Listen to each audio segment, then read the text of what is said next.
Hello and welcome. Today we'll be discussing gonococcal urethritis, a sexually transmitted infection that affects the urethra. We'll delve into its causes, how it affects, its symptoms, diagnosis, treatment, prevention, and more. Let's get started. Gonococcal urethritis is caused by the bacterium Neisseria gonorrhoeae, often simply called gonorrhea. This bacterium is highly contagious and almost always transmitted through sexual contact, including vaginal, anal, and oral sex. It thrives in the warm, moist environment of the mucous membranes in the reproductive tract. In rare cases, it can be transmitted from a mother to her baby during childbirth. Now, let's understand how gonorrhea actually causes urethritis. Once Neisseria gonorrhoeae enters the urethra, it attaches to the epithelial cells lining the urethral wall. It then invades these cells and begins to multiply. This invasion triggers an inflammatory response from the body's immune system. The inflammation causes swelling, redness, and pain in the urethra. The infection also leads to the production of pus, which is discharged from the urethra. If left untreated, the infection can spread to other parts of the reproductive system and cause more serious complications.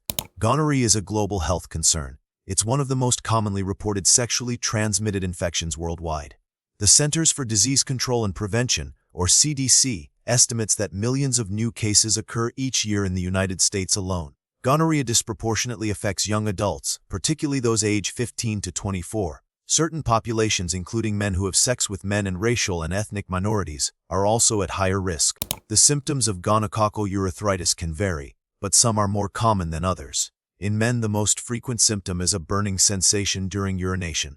There may also be a discharge from the penis, which can be white, yellow, or green. Some men may also experience testicular pain or swelling. In women, symptoms can be milder and may be mistaken for a bladder infection or vaginitis. Common symptoms in women include increased vaginal discharge, painful urination, and vaginal bleeding between periods. However, many women with gonorrhea are asymptomatic, meaning they don't experience any symptoms at all, which can lead to delayed diagnosis and treatment. Diagnosing gonococcal urethritis usually involves laboratory testing. A sample of urine or urethral discharge is collected and sent to a lab to be tested for the presence of Neisseria gonorrhoeae. The most common test is a nucleic acid amplification test, or NADAT, which is highly sensitive and specific for detecting the bacteria's DNA. A gram stain, where the sample is smeared on a slide and examined under a microscope, can also be used, particularly in symptomatic males, though it's less sensitive than NAT. It's important to get tested if you suspect you may have been exposed to gonorrhea, or if you're experiencing any symptoms. While there aren't specific subtypes or classifications of gonococcal urethritis itself, it's important to remember that gonorrhea can cause infections in other parts of the body besides the urethra, such as the rectum, throat, and eyes. These are classified based on the location of the infection, such as gonococcal proctitis for rectal infections or gonococcal pharyngitis for throat infections. Additionally, it's essential to check for co-infections with other STs, particularly chlamydia, as they often occur together and require concurrent treatment. The treatment for gonococcal urethritis typically involves antibiotics. Due to increasing antibiotic resistance in Neisseria gonorrhoeae, the recommended treatment is usually an injectable antibiotic, ceftriaxone, often given in combination with an oral antibiotic like azithromycin or doxycycline to cover potential co-infections like chlamydia. It's crucial to take all of the prescribed medication, even if symptoms improve, to ensure the infection is completely cleared. It's also essential to abstain from sexual activity until you and your partners have completed treatment and are symptom-free. Partner notification and treatment are crucial to prevent reinfection and further spread of the disease. Prevention is key in combating gonococcal urethritis.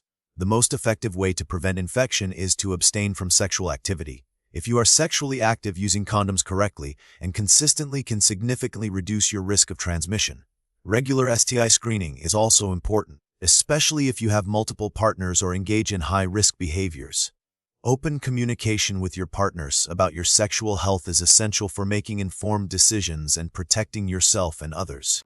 With prompt diagnosis and appropriate treatment, the prognosis for gonococcal urethritis is generally excellent. Antibiotics usually clear the infection quickly and effectively. However, if left untreated, gonorrhea can lead to serious complications, such as pelvic inflammatory disease, or PID, in women, which can cause infertility, ectopic pregnancy, and chronic pelvic pain.